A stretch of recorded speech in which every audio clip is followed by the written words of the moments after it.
Hello and welcome to SPMIS Academy. Today we'll analyze important newspaper articles of 27th August 2022.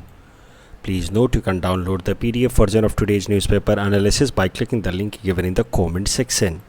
You can also join our WhatsApp group through the link given in the description section for more study materials.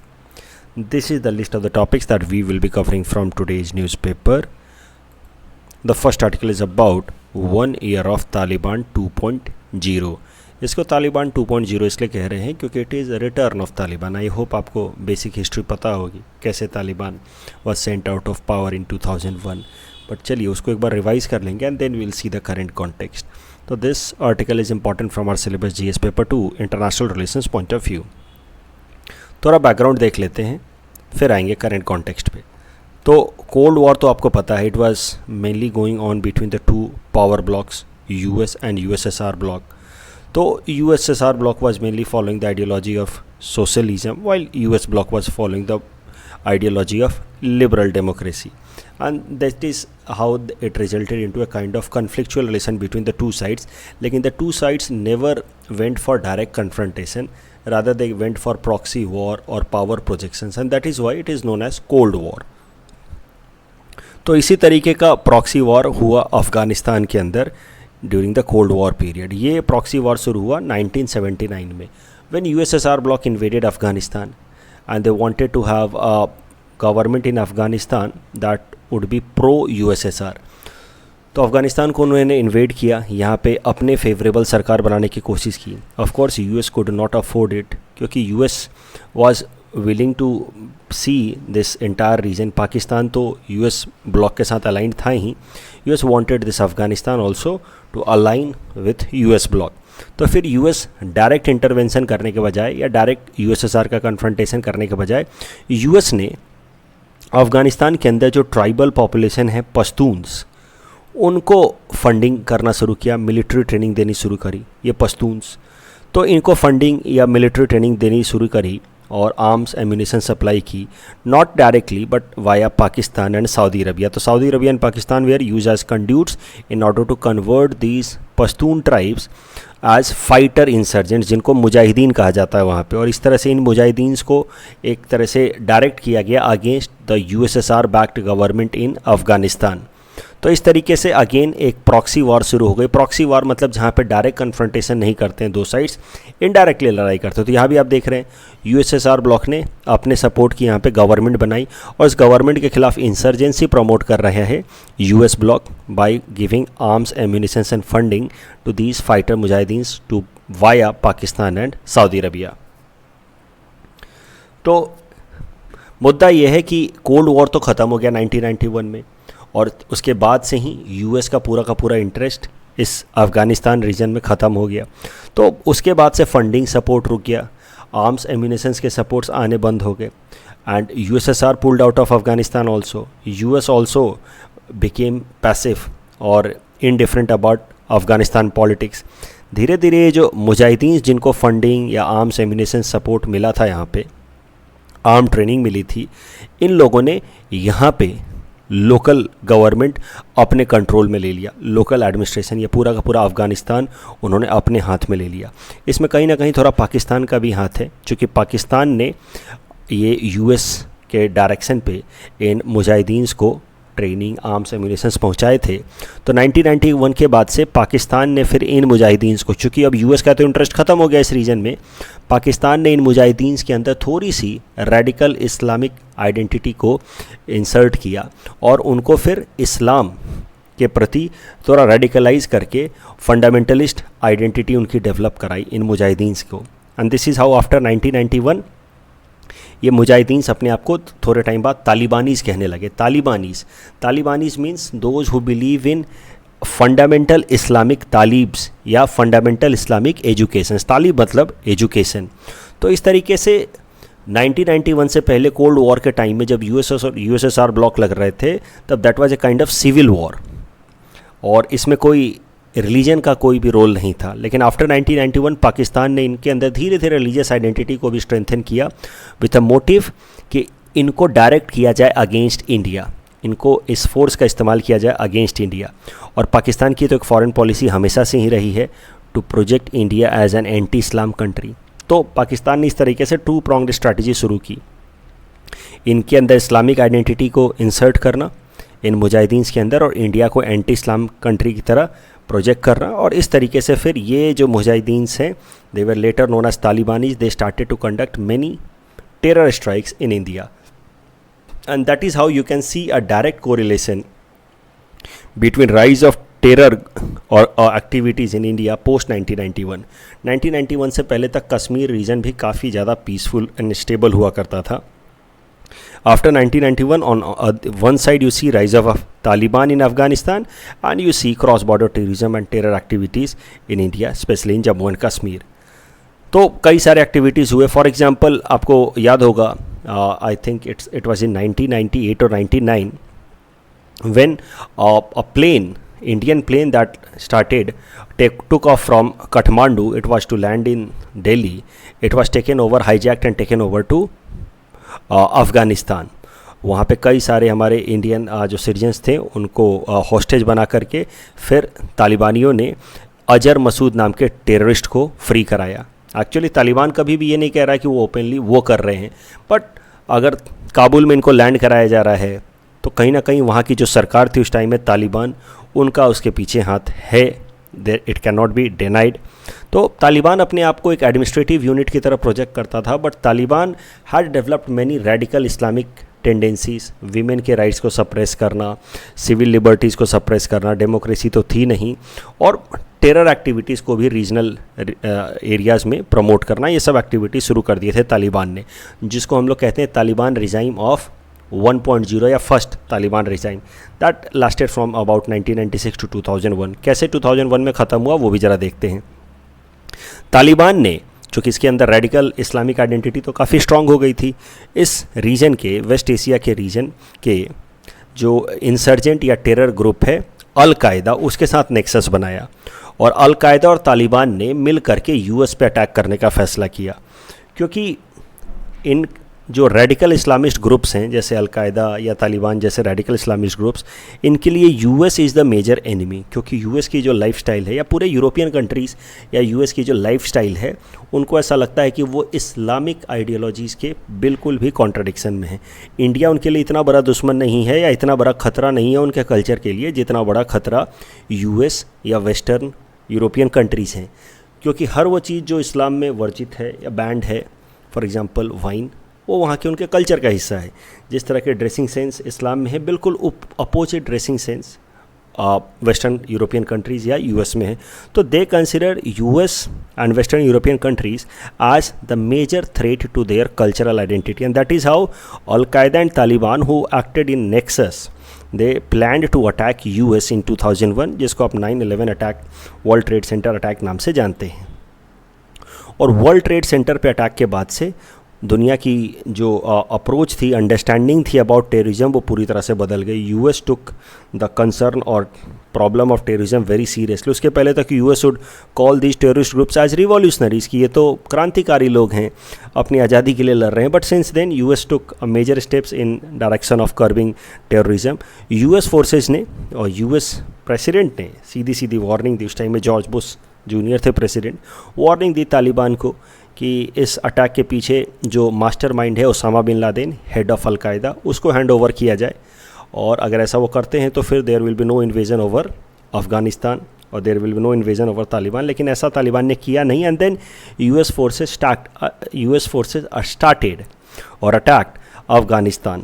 2-3 operations launch किए गए, operation Anaconda and all by US forces, और इसके साथ ही US forces arrived in Afghanistan with a goal of eliminating और routing out Taliban. तो जब US forces आ गए अफ़गानिस्तान में तो बहुत हद तक तालिबान का इन्फ्लुएंस ख़त्म कर दिया गया। यहाँ पे डेमोक्रेटिकली इलेक्टेड गवर्नमेंट बनाई गई, अहमद करजाई प्रेसिडेंट थे, फिर बाद में और भी इस तरह से डेमोक्रेटिकली इलेक्टेड गवर्नमेंट्स बनाए गए, और तालिबान के इन्फ्लुएंस को काफ़ी हद तक रेस्ट्रिक्ट कर दिया गया। लेकिन प्रॉब्लम वाली बात ये थी कि तालिबान को रूट आउट नहीं कर सके, ये लोग पूरी तरह से एलिमिनेट नहीं कर पाए यूएस फोर्सेस, और इसमें इस पूरे प्रोसेस में लगभग 20 साल लग गए। तो 2001 दिसंबर में लगभग यूएस फोर्सेस आए थे, एंड बाय 2021 द यूएस की जो डोमेस्टिक पॉलिटिक्स है वो भी काफ़ी ज़्यादा इस मुद्दे को लेकर के इसके खिलाफ हो गई थी कि यूएस के अंदर भी एक इस तरह की माइंडसेट डेवलप हो रही थी लोगों के अंदर या पॉलिटिशियंस के अंदर कि काफ़ी लंबा समय हो गया है and now the US forces should no longer stay in Afghanistan because it is a huge military expenditure, it incurs a lot of military expenditure at the same time causes a lot of casualties also to the US forces and that is why एक pressure बनना शुरू हो गया सरकार के ऊपर कि it should pull out its forces out of Taliban और Afghanistan. I am so sorry, it should pull its forces out of Afghanistan. और फिर यूएस प्रेसिडेंट जब अभी मौजूदा यूएस प्रेसिडेंट जो बिडेन आए 2020 में, तो उन्होंने साफ साफ विड्रॉल प्लान को ले डाउन कर दिया। 2020 में वो आए, उन्होंने कहा कि यूएस की जो फोर्सेस हैं वो अगस्त 2021 तक पूरी तरह से पुल आउट कर लेंगी फ्रॉम अफगानिस्तान। लेकिन जिस तरह की हमारी अंडरस्टैंडिंग डेवलप हुई थी अबाउट अफगानिस्तान कि अब यहाँ पे डेमोक्रेटिकली इलेक्टेड गवर्नमेंट आ गई है, उनकी अपनी आर्म्ड फोर्सेस है, उनका अपना रेवेन्यू सिस्टम है, अब तालिबान दोबारा से एक गवर्नमेंट की तरह राइज नहीं कर सकता। एट बेस्ट तालिबान एक टेरर ग्रुप की तरह एक्टिव रहेगा जिसको यहाँ की लोकल सरकार भी कंट्रोल में रख सकती है। ये अंडरस्टैंडिंग थी यूएस की, और इस अंडरस्टैंडिंग के साथ US forces decided to pull out of Afghanistan. लेकिन जो लोगों की अंडरस्टैंडिंग थी अबाउट तालिबान वो काफ़ी गलत थी। तालिबान appeared to be और prove to be very powerful force. जैसे ही यूएस फोर्सेस यहाँ से निकलना शुरू किए, अफ़गानिस्तान से बाहर निकलना शुरू किए, तालिबानियों ने एकाएक से फिर लगभग पूरे अफ़गानिस्तान पे कैप्चर कर लिया और Taliban return to power by August 2021। और इसी को हम लोग कहते हैं तालिबान 2.0। द प्रेसिडेंट अशरफ घानी फ्लेड द कंट्री, और जो उनकी डेमोक्रेटिकल इलेक्टेड गवर्नमेंट थी प्रेसिडेंट के भागते ही पूरी तरह से कोलैप्स हो गई। जो आर्म्ड फोर्सेस थे वो डिसबैंडन हो गए और तालिबानियों ने वापस से अफ़गानिस्तान के ऊपर अपना पूरा कब्जा जमा लिया।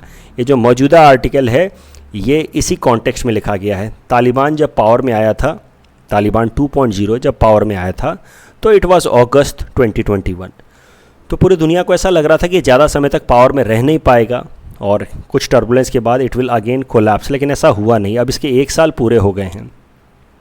तो इस आर्टिकल में यही एक्सप्लेन किया गया है कि 1 साल पूरे होने के बाद क्या बदला है तालिबान के अंदर। पिछली जो तालिबान थी, तालिबान 1.0 और तालिबान 2.0, इसमें क्या अंतर है, इंडिया का कैसा अप्रोच बदला है विथ रिस्पेक्ट टू तालिबान। तो आप देखिए, जब अगस्त 2021 में Taliban came to power again, तो इंडिया ने अपने सारे टाइज अफ़गानिस्तान से एक बार के लिए ब्रेक कर दिए थे। For example, India closed its embassy in Afghanistan, put off all its ties with Afghanistan. In fact India ने साफ साफ रिफ्यूज़ किया to identify Taliban 2.0 as a legitimate government. लेकिन ये बात है अगस्त 2021 की। दिसंबर 2021 तक, लेकिन यानी कि 4-5 महीने बीतते बीतते ही आप देखेंगे कि भारत के जो अप्रोच हैं रिगार्डिंग अफ़गानिस्तान, उसमें थोड़े बहुत चेंजेज आने लगे। Some nuance changes were witnessed by December 2021। हमने अगस्त में पूरी तरह से सारे रिलेशंस तोड़ दिए थे, जबकि दिसंबर 2021 में Indian government decided to send about 50,000 tons of wheat, medicines and vaccines to Afghanistan as humanitarian assistant.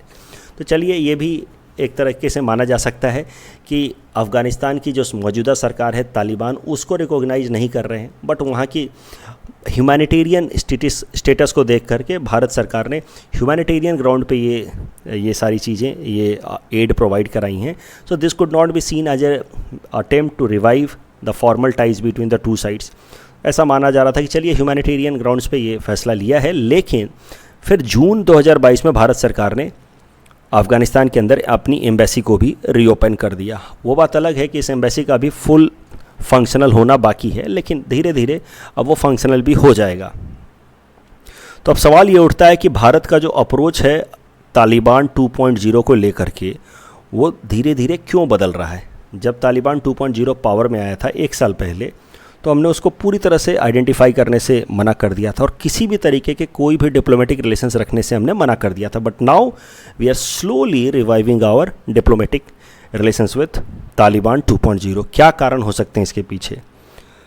तो सबसे पहला कारण है कंसोलिडेटेड पोजीशन ऑफ तालिबान 2.0। देखिए, जब तालिबान पावर में आया तो इट वाज नॉट बिलीव्ड कि ये लंबे समय तक पावर में रह पाएगा और कोलैप्स हो जाएगा, इनके अंदर ही डिस्प्यूट्स क्रिएट हो जाएंगे और काफ़ी डिसेंशंस के बाद Taliban won't be able to conduct itself as a government, लेकिन एक साल में उन्होंने दिखा दिया है कि they can run as a government.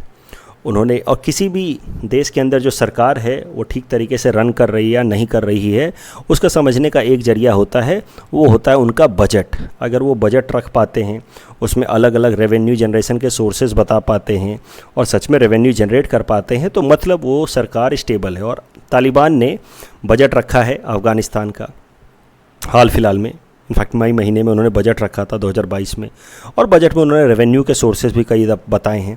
Afghanistan के अंदर रेवेन्यू भी काफ़ी जनरेट हो रहा है, mainly because of the customs duty. If you see Afghanistan is considered to be heart of Asia.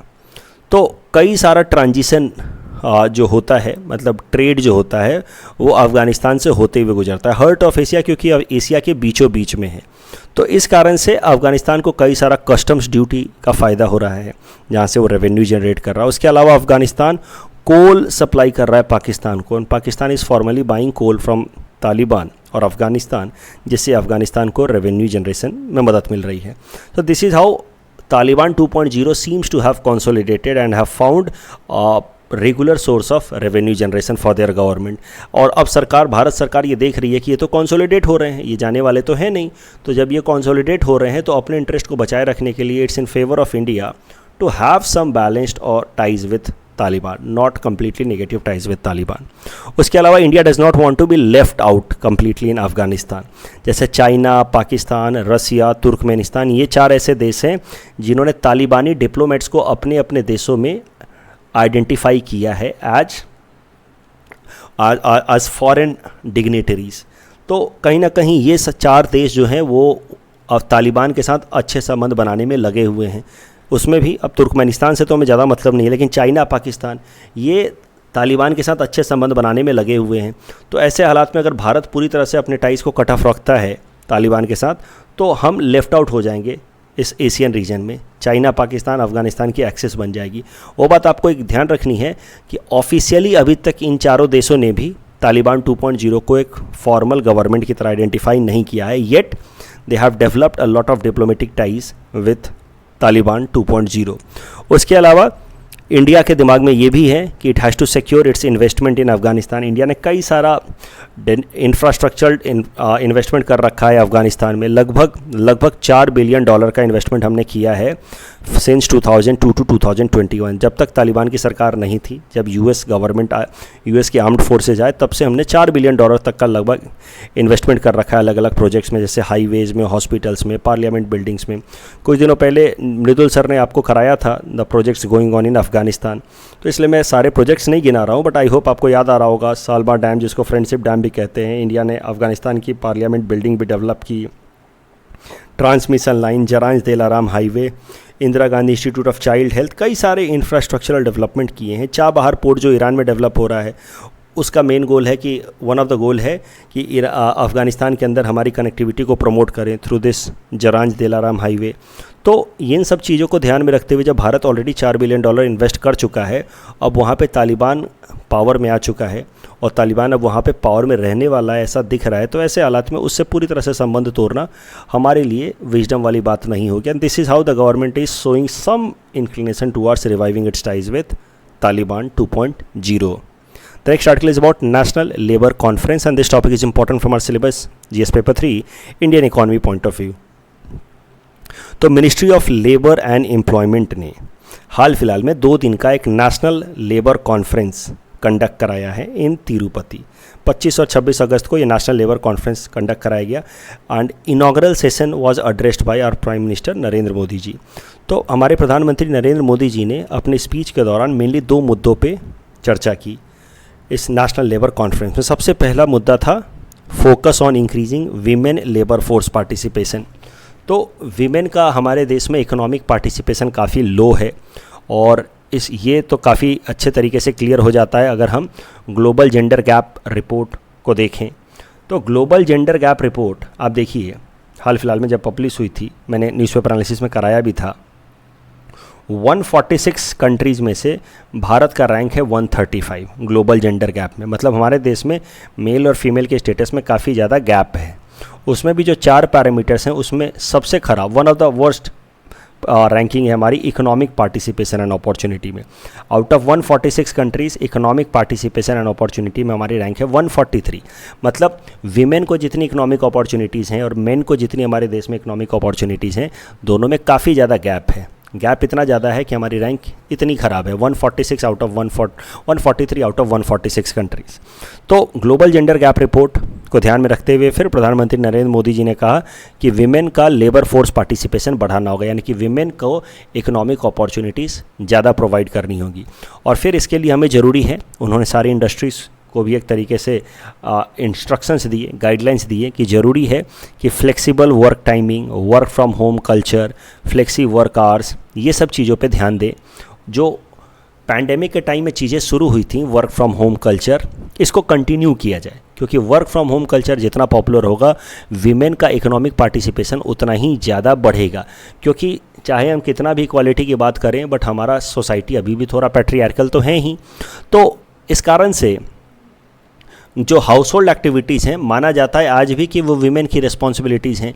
तो क्यों ना हाउस होल्ड रिस्पॉन्सिबिलिटीज़ के साथ भी विमेन के इकोनॉमिक पार्टिसिपेशन को बढ़ाने के लिए हम एक ऐसा इकोनॉमिक कल्चर डेवलप करें जिसमें एक इम्पॉर्टेंट रोल रहेगा वर्क फ्रॉम होम का। अगर औरतें घर से काम कर पाएँ लैपटॉप और इंटरनेट की मदद से, तो अपने घर के कामकाज को भी देखते हुए काम कर पाएंगे। फ्लेक्सी वर्क आवर्स अगर हम दे पाएँ तो घर के कामकाज को संभालते हुए भी वो इकोनॉमिक पार्टिसिपेशन बढ़ा पाएंगे। तो इस तरीके से इकोनॉमिक पार्टिसिपेशन एंड अपॉर्चुनिटी में हमारी रैंकिंग भी इंप्रूव होगी, विमेन लेबर फोर्स पार्टिसिपेशन भी इंप्रूव होगा। अगर जो पैंडेमिक के टाइम में शुरू हुआ कल्चर था वर्क फ्रॉम होम कल्चर, उसको हम लोग कंटिन्यू करते हैं। तो एक बात मुझे ऐसा लगता है, ये मुझे एक हंच है कि ग्लोबल जेंडर गैप रिपोर्ट में इतनी ख़राब रैंकिंग के बाद इतनी इस पर चर्चा हुई है कि इस पे सवाल ज़रूर आएगा कि हमारी रैंकिंग इतनी ख़राब है, उसके लिए हम क्या क्या कर सकते हैं। तो रैंकिंग ख़राब है, उस पर हम क्या क्या कर सकते हैं, उसमें एक पॉइंट आप ये ज़रूर लिख सकते हैं, इकोनॉमिक पार्टिसिपेशन एंड अपॉर्चुनिटी को इम्प्रूव करने के लिए विमेन के लिए हमारे प्रधानमंत्री जी ने नेशनल लेबर कॉन्फ्रेंस में कहा था कि work from home ecology and flexi work hours को कंटिन्यू करना चाहिए। दूसरी जो बात जिसमें उन्होंने चर्चा की वो था लेबर कोड्स। तो लेबर कोड्स के बारे में वैसे आपको पहले से भी पता होगा, भारत के अंदर कई सारे लेबर लॉज थे। Since labour is a concurrent matter, तो कुछ बहुत सारे मुद्दे जो हैं स्टेट लॉ से रिलेटेड हैं, बहुत सारे मुद्दे जो हैं वो सेंट्रल गवर्नमेंट ने उस पर कानून बना रखा है। तो कम से कम 44 तरह के कानून थे लेबर से रिलेटेड, जो इंडस्ट्रीज़ को अननेसेसरी कंफ्यूज करते थे। आपको 44 तरह के कानून को मानना है लेबर्स को एम्प्लॉय करने से पहले। तो इस कारण से ease of doing business ranking भी हमारी ख़राब हो रही थी। ओवरऑल इंडस्ट्रीज़ के लिए भी परफॉर्म करना डिफ़िकल्ट हो रहा था because of complex labour laws. तो फिर भारत सरकार ने, जो मौजूदा सरकार है, उन्होंने एक इम्पॉर्टेंट स्टेप उठाया। उन्होंने जितने भी लेबर लॉज थे उनको सिंप्लीफाई करते हुए 4 लेबर कोड्स में डिवाइड कर दिया। तो 44 labour laws were subsumed into 4 labour codes. ये 4 लेबर कोड्स हैं। लेबर कोड ऑन वेजेस, तो जितने भी वेजेस से रिलेटेड कोड्स थे, जैसे पहले लॉ थे जैसे minimum wages act, bonus, over time, सबको मिला करके एक जगह ला दिया। Labour code on social security, तो कितने सारे जो लॉ थे regarding provident fund and pension and all, जो सोशल सिक्योरिटी का हिस्सा है लेबर का, उनको सबको सब्ज्यूम करके एक कानून बना दिया, लेबर कोड ऑन सिक्योरिटी।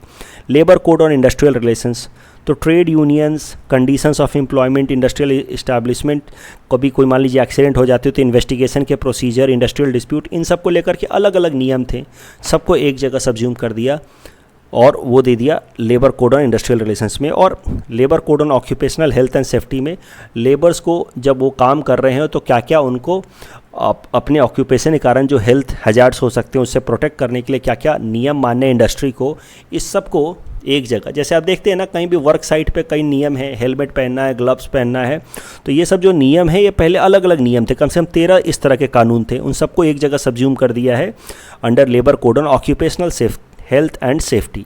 तो इस तरीके से 44 के जगह पे अब बस इंडस्ट्रीज़ को 4 कानून मानने हैं। अब इन चारों कोड्स को इम्प्लीमेंट करा जाना है। चूँकि लेबर एक कंकरेंट लिस्ट है, तो भारत सरकार ने तो अपने लेवल पे 4 कोड बना दिए हैं, लेकिन इन चारों कोड को इम्प्लीमेंट करने के लिए स्टेट गवर्नमेंट्स को अपने अपने टेरिटरीज में रेस्पेक्टिव कानून बना करके इनको इम्प्लीमेंट करना होगा। That is how the government is planning to go for it.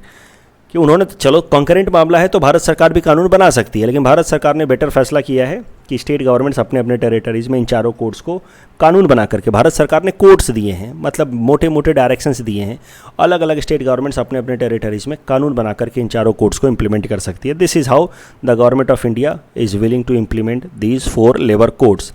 इस टॉपिक के बेसिस पे प्रीलिम्स प्रैक्टिस क्वेश्चन हमने आपको दे रखा है. Please attempt this question and you can submit the answer in the comment section. The next article is about more apprenticeship for bridging skill gap and this topic is important from our syllabus GS paper 3 Indian economy point of view. तो सबसे पहले आप समझिए कि हमारे देश में skill की बहुत ज़्यादा कमी है.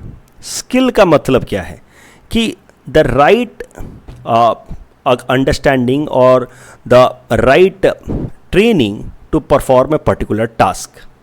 तो हमारे देश में हम काम करते तो हैं but we are not properly skilled और developed in that particular direction. जैसे मान लीजिए एग्जांपल के लिए मैं बता रहा हूँ, घर में मेड ही काम कर रहे हैं आपके, तो मेड भी एक इकोनॉमिक एक्टिविटी है. उसके लिए उसकी कोई प्रॉपर ट्रेनिंग हुई है क्या? नो.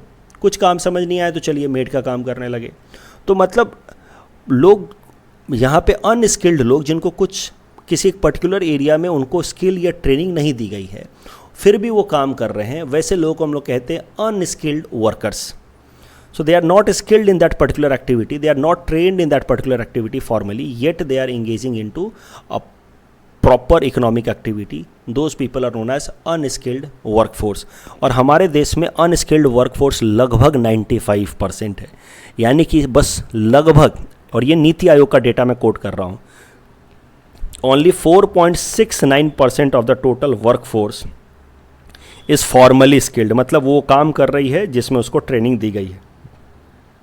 अब हमारे यहाँ पे जो हम लॉ करते हैं, इंजीनियरिंग करते हैं, तो लेकिन yet we are not doing that. हमें उसमें प्रॉपर स्किल नहीं डेवलप है.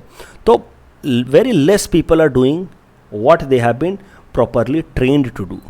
Only 4.69% of the total work force is doing or is engaged into economic activity for which they are formally trained. जबकि ये अगर रेशियो देखें तो it is quite high for countries like China, वहाँ पे 24% है, 52% in US, 68% in UK, 75% in Germany, 80% in Japan and 96% in South Korea.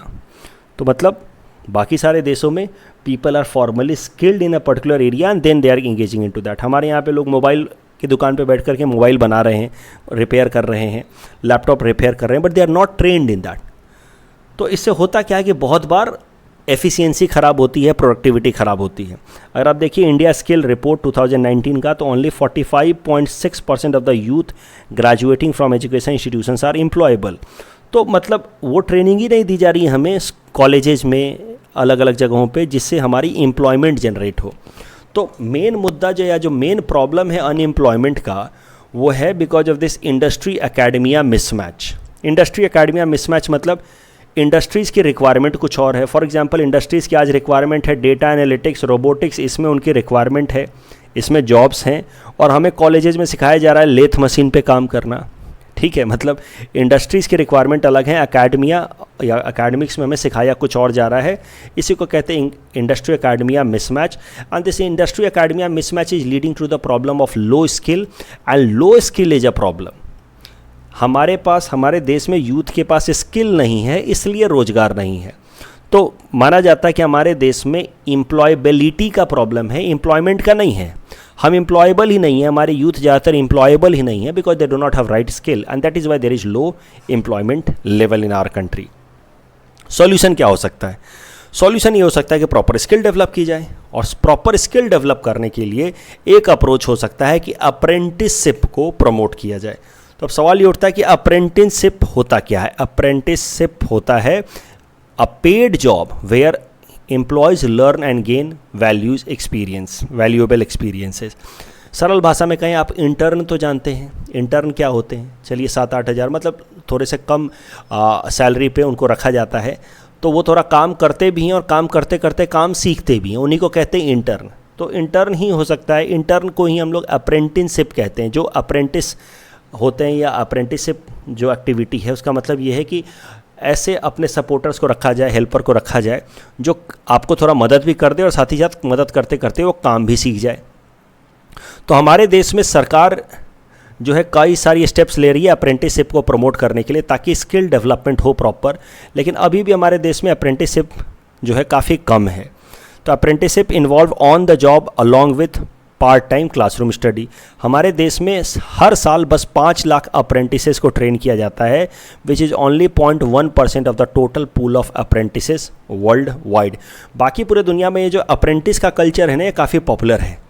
Her industry में हर एक जो मान लो एक मैनेजर होता है तो उसको 2-3 अप्रेंटिस रहते हैं जिसको काम भी सिखाते हैं, साथ ही साथ उनसे थोड़ा हेल्प भी ले लेते हैं। लेकिन हमारे देश में ये जो अप्रेंटिस कल्चर है काफ़ी ये अनपॉपुलर है, इसको ज़्यादा फॉलो नहीं किया जाता है as compare to European countries. क्या कारण है लो अप्रेंटिसशिप कल्चर के पीछे? Complex labour laws and regulatory requirements. कोई भी फर्म अप्रेंटिस को हायर करने से पहले 4 बार सोचती है कि कितने सारे नियम कानून मानने होंगे। उसके अलावा इंडिया में कैसा है, डिग्रीज़ की इम्पोर्टेंस ज़्यादा है, टेक्निकल या वोकेशनल नॉलेज की इम्पोर्टेंस कम है। तो हमारे यहाँ पे लोग आज भी डिग्रीज लेने में लगे रहते हैं। इन इंडिया एकेडमिक एजुकेशन या थ्योरेटिकल नॉलेज इज़ प्रेफर्ड, या डिग्री ज़्यादा प्रेफर की जाती है ओवर वोकेशनल ट्रेनिंग। तो इंटर्न बनना लोग प्रेफर नहीं करते, अप्रेंटिस बनना प्रेफर नहीं करते। इससे अच्छा सोचते हैं किसी अच्छे कॉलेज से पढ़ करके डिग्री ले लो, जबकि आप अच्छे कॉलेज से पढ़ के वो स्किल नहीं डेवलप कर सकते जो आप किसी जगह काम करके डेवलप कर सकते हैं। उसके अलावा हमारे देश में apprentices are seen as a source of cheap labour and enjoy inadequate protection. तो विदेशों में अप्रेंटिसेस को मतलब सही ट्रीटमेंट दिया जाता है और उनको ट्रेन करने की भावना से उनका इस्तेमाल किया जाता है। हमारे देश में उनको एक्सप्लॉइट करने की भावना से इस्तेमाल किया जाता है कि उनसे ज़्यादा काम करा लो, तो सैलरी कम दो, ज़्यादा काम करा दो। That is the idea regarding apprentice in our country. They are showing a source of cheap labour and that is why people are not interested to work as an apprentice या intern in our country. लेकिन भारत सरकार ने कई सारे steps लिए हैं apprenticeship को promote करने के लिए हमारे देश में, ताकि स्किल डेवलपमेंट हो। For example, national policy of skill development and entrepreneurship was brought इन 2015। मतलब मैं आपको एक बार अच्छे से बता दूं, स्किल पे सवाल आना तय है। मुझे ऐसा लगता है स्किल पे, एम्प्लॉयमेंट पे सवाल आना तय है आने वाले यूपीएससी या एपीएससी मेंस एग्जाम में, in economy paper, GS paper 3, क्योंकि ये एक मेजर प्रॉब्लम्स हम लोग फेस कर रहे हैं। तो एम्प्लॉयमेंट पे सवाल आया, इस लो स्किल लेवल पे सवाल आया, क्योंकि स्किल का मतलब यही है ना, एम्प्लॉयबिलिटी कम है। तो ये सब डेटा आपको बहुत काम आएंगे और ये सारे स्कीम्स आप लिख सकते हैं कि कैसे स्किल को डेवलप करने पे हमारी सरकार काम कर रही है ताकि एम्प्लॉयमेंट या एम्प्लॉयबिलिटी अपने आप इम्प्रूव हो जाए। तो ये सब स्कीम्स का नाम आप याद रखिएगा, national policy of skill development and entrepreneurship 2015। The focus on apprenticeship as a means to provide gainful employment. इसमें किया जा रहा है अप्रेंटिस प्रोत्साहन योजना। तो अप्रेंटिस प्रोत्साहन योजना में सरकार क्या करती है कि अगर कोई इंडस्ट्री, किसी कंपनी ने अप्रेंटिसेस को रखा हुआ है तो उनका जो भी कंपनसेशन पार्ट है वो भारत सरकार रीइंबर्स कर देती है। National employability through apprenticeship programme, ये एक PPP public private partnership programme है जिसमें हर साल 2 लाख अप्रेंटिसेस को हायर किया जाता है आज under ministry of skill and development. एक श्रेयस स्कीम चलाया है भारत सरकार ने, scheme for higher education youth in apprenticeship and skill. इसमें कैसा है कि जो नॉन टेक्निकल डिग्री में जो ग्रेजुएशन करते हैं यूथ, जैसे बीए वगैरह करते हैं जो यूथ, हिस्ट्री में, ज्योग्राफी में, ऐसे यूथ को भी अप्रेंटिसशिप की अपॉर्चुनिटी मिले, इसके लिए भारत सरकार ने शुरू किया है श्रेयस स्कीम। इस पूरे टॉपिक के बेसिस पे प्रीलिम्स प्रैक्टिस क्वेश्चन हमने आपको दे रखा है। Please attempt this question and you can submit the answer in the comment section. The next article is about one nation one fertiliser and this topic is important from our syllabus GS paper 3 Indian economy point of view. तो देखते हैं current context देखते हैं। हाल फिलहाल में भारत सरकार ने एक नया फैसला लिया है फर्टिलाइजर्स को लेकर के। भारत सरकार ने फैसला लिया कि हर एक फर्टिलाइज़र, चाहे किसी भी कंपनी द्वारा बनाया गया हो, सरकारी या प्राइवेट कंपनी द्वारा बनाया गया हो, हर एक फर्टिलाइज़र का जो नाम होगा it will start with the term Bharat. जैसे ये यूरिया है तो इस यूरिया जो फर्टिलाइज़र है इसका नाम स्टार्ट होगा विद भारत यूरिया। जो कंपनी इसको बना रही है वो कंपनी अपना नाम इस्तेमाल नहीं करेगी, it will use the brand name Bharat. तो अलग अलग तरह के फर्टिलाइज़र हैं जैसे डाई अमोनियम फॉस्फेट या म्यूरिएट ऑफ पोटास या एनपीके, तो सबका अलग अलग नाम होगा। भारत डाई अमोनियम फॉस्फेट पे लिखा रहेगा Bharat di ammonium phosphate, muriate of potash पे लिखा रहेगा Bharat muriate of potash, urea पे लिखा रह जाएगा भारत यूरिया। तो कंपनियां जो बना रही हैं फर्टिलाइज़र वो अपना नाम का इस्तेमाल नहीं करेंगी, इस्तेमाल होगा जो नेम होगा वो होगा भारत। और भारत नाम के अलावा, ये भारत ब्रांडिंग के अलावा, इस सारे जो फर्टिलाइज़र बैग्स हैं उस पर एक स्कीम का जिक्र किया होगा, वो है भारतीय जन उर्वरक परियोजना, प्रधानमंत्री भारतीय जन उर्वरक परियोजना। ये वही स्कीम है जिस स्कीम के अंतर्गत भारत सरकार फर्टिलाइज़र कंपनियों को सब्सिडी प्रोवाइड करती है। तो ये दो चीज़ें मेंशन होंगी किसी भी फर्टिलाइज़र के बैग पे। और इस स्कीम को कहा जा रहा है वन नेशन वन फर्टिलाइज़र, यानी कि पूरे देश में एक ही ब्रांड का फर्टिलाइज़र बिकेगा, भले बनाने वाली कंपनियां अलग अलग हों। अब सवाल ये उठता है कि ऐसा आखिर इनिशिएटिव लिया क्यों है भारत सरकार ने। तो भारत सरकार ने इसके पीछे दो आर्ग्यूमेंट्स दिए हैं। सबसे पहले तो उन्होंने कहा है कि we want to take credit for fertiliser production. उन्होंने कहा कि हम अपने देश में इतना सारा सब्सिडी देते हैं फर्टिलाइज़र कंपनियों को, तो जब भारत सरकार इतना ज़्यादा सब्सिडी दे रही है तो भारत सरकार को क्रेडिट भी मिलना चाहिए। You see, in physical year 2021 1,36,000 crore was spent on subsidies on farmers. Fertiliser को सब्सिडी कैसे दिया जाता है? कंट्रोल एंड डी कंट्रोल्ड दिया जाता है, जैसे D control for urea, control for other di ammonium phosphate. ये मैं पहले करा चुका हूँ, लास्ट मंथ ही मैंने न्यूज़पेपर एनालिसिस में कराया था। तो फर्टिलाइज़र्स को बहुत ज़्यादा सब्सिडी देती है, फर्टिलाइज़र कंपनियों को बहुत ज़्यादा सब्सिडी देती है सरकार। तो फिर वैसे हालात में सरकार का कहना है कि जब हम इतना सारा पैसा खर्च कर रहे हैं तो हमें क्रेडिट भी मिलना चाहिए। दूसरा सरकार का कहना है कि अगर हम फर्टिलाइज़र के बैग पे लिखेंगे प्रधानमंत्री जन उर्वरक परियोजना और उसके बारे में लिखेंगे भी कि प्रधानमंत्री जन उर्वरक परियोजना के अंतर्गत इस बैग को सब्सिडाइज़ किया गया है भारत सरकार द्वारा, तो फार्मर्स को पता चलेगा कि इसमें भारत सरकार का भी पैसा लगा है। और भारत सरकार ने जब सब्सिडी दिया है तो फार्मर्स इन फर्टिलाइज़र्स का वेस्टेज नहीं करेंगे, क्योंकि इसमें देश का पैसा लगा है, किसी बस प्राइवेट कंपनी का पैसा नहीं है।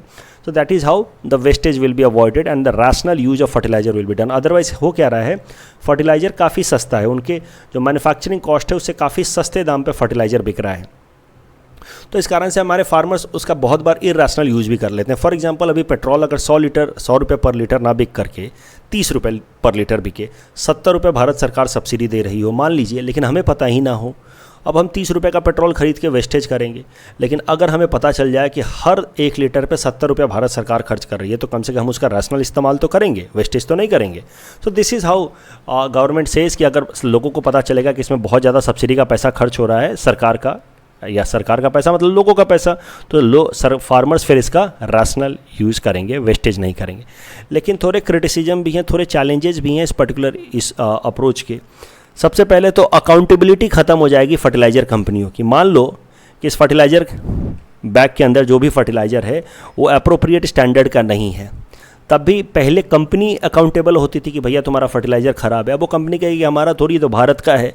मतलब ब्रांडिंग हटाते ही, नाम हटाते ही अकाउंटेबिलिटी डेमिनिश होने के चांसेस हैं कि the fertiliser companies will not meet the required standard. That is one possibility. दूसरा, कहीं ना कहीं ये जो फर्टिलाइज़र कंपनियां हैं इनको मार्केटिंग करने में, प्रमोशन करने में अब कोई मोटिवेशन नहीं रहेगा। और जब वो मार्केटिंग नहीं करेंगे, प्रमोट नहीं करेंगे फर्टिलाइज़र को, तो हो सकता है कि आने वाले टाइम में फार्मर्स अलग अलग तरह के फर्टिलाइज़र्स का इस्तेमाल ना करें।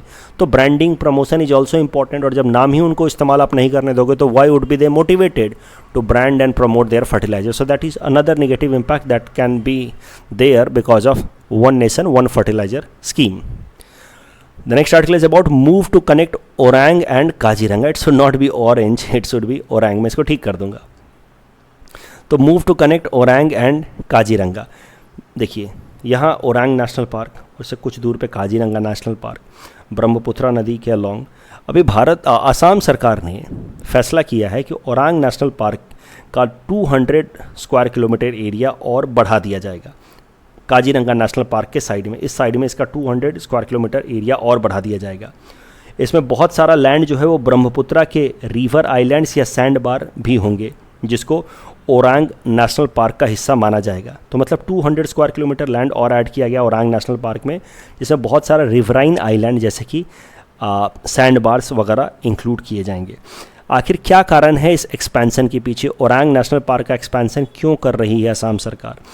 तो बहुत सारे टाइगर या राइनोज जो हैं वो इन ब्रह्मपुत्रा के सैंड बार्स या आइलैंड्स पे भी एक्टिविटीज़ में इंगेज होते हैं। तो उनको भी ओरांग नेशनल पार्क के अंदर अगर हम इंक्लूड कर लेते हैं तो उन टाइगर्स या राइनोज को प्रोटेक्ट किया जा सकता है।